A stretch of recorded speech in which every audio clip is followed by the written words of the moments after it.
This is Appalling News. I'm Paul Chatto. Lots of appalling stories on the dock today, but first, let's travel to the tiny township of Emo, Ontario, situated between the International Falls and Berwick, north of Lake Superior, right off the Trans-Canada Highway. Township to pay damages for refusing to declare Pride Month. The Human Rights Tribunal of Ontario has ruled the township of Emo was discriminatory in its refusal to declare June 2020 as Pride Month. In 2020, Borderland Pride, a radical organization of rainbow bullies, requested the township declare June as Pride Month and display the trans pride flag for 1 week. The township refused that request, and now the Human Rights Tribunal of Ontario has ruled that the refusal was discriminatory. In a decision recently released, the Kafkaesque tribunal awarded $15,000 in compensation to Borderland Pride for injury to dignity, feelings, and self-respect. The mayor will also be forced to undergo a Human Rights 101 training course, which includes watching 2 seasons of Queer Eye for the Straight Guy. A Borderland fart catcher said, "The tribunal's decision affirms that the important thing we were seeking here was validation, that as 2S LGBTQA+ people, we're entitled to treatment without discrimination when we try to seek services from our local government. We have no clue what was discriminatory about not supporting a made-up event. Sounds like an extortion racket to us. How different is Pride Month from the Maple Syrup Sugaring Off Festival? Does being any assortment of 2S LGBTQA+ make one more special than anyone else? Of course, the important takeaways here are feelings and validation. It doesn't matter that equal treatment of gays and gay marriage was enshrined a long time ago. We are now in the era of feelings and validation.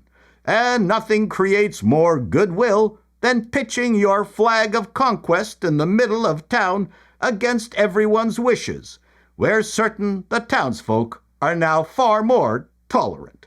Apart from the financial penalty, we are at a loss why Emo was penalized at all, as the Ontario Tribunal for Hissy Fit's microaggressions and waste of taxpayers' money declined to order the township to make any Pride Month proclamations either retroactively or going forward. So, if the town is not required to comply with Borderlands Pride's bullying in the future, why was it penalized at all? In our Canadian government's ongoing onslaught of distorting the past and removing anything that smacks of tradition and pride, especially when it comes to our armed forces, the Royal Canadian Navy is scrapping the marching song Heart of Oak due to references to colonialism and slavery, which do not align with values and ethos of today's Royal Canadian Navy, which also puts tampons in men's washrooms. The song will be replaced with something more inclusive. The Canadian version is derived from the Royal Navy of the United Kingdom. Here are the 2 offending stanzas. "Come cheer up, my lads, 'tis to glory we steer, to add something new to this wonderful year. 'Tis to honor we call you, as free men, not slaves, for who are so free as the sons of the waves? Heart of Oak our ships, jolly tars our men. We always are ready, steady boys, steady. We'll fight, we'll conquer, again and again." Of course, some bureaucrats saw the word slave and shat their pants. The lyric clearly means all men should be free, not slaves. It's not about slavery. But we know that it is a triggering word. The line that includes conquer most likely caused someone in Ottawa to seek grief counseling, because the Canadian Navy, with its frigate and 2 tugboats and rafts, are not in any position to conquer a dog shelter. We would assume defeat or vanquishing would barely be the more applicable interpretation. Sure, let's dispense with tradition, history, and pride. But we are looking forward to the more inclusive ditty. Welcome to our happy fleet, filled with diverse sailors. Don't you dare misgender me, said Billy Boy the sailor. Shall we go to the dance, said the fair young trans. To hell with the dance, down with your pants, said Billy Boy the sailor. Or something like that. And finally, the civilized world has endured what seems like a daily display of pro-Hamas terrorist marches.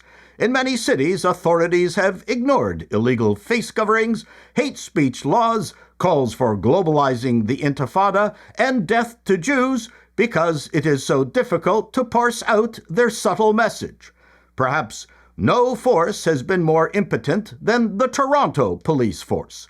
For months, rather than doing their job, they have been acting like Hamas's handmaidens.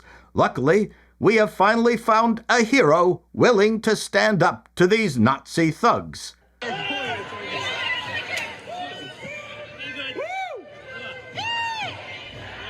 A bollard. This bollard was not afraid to take down this keffiyeh-adorned genocide supporter quickly and efficiently. We went back later to interview the bollard. Hello, Paul here from Appalling News. Nice job dealing with the protester. Were you hurt at all? There you go, a bollard of few words. Perhaps we should replace the entire police force with bollards. This has been Appalling News, and that's the way it is.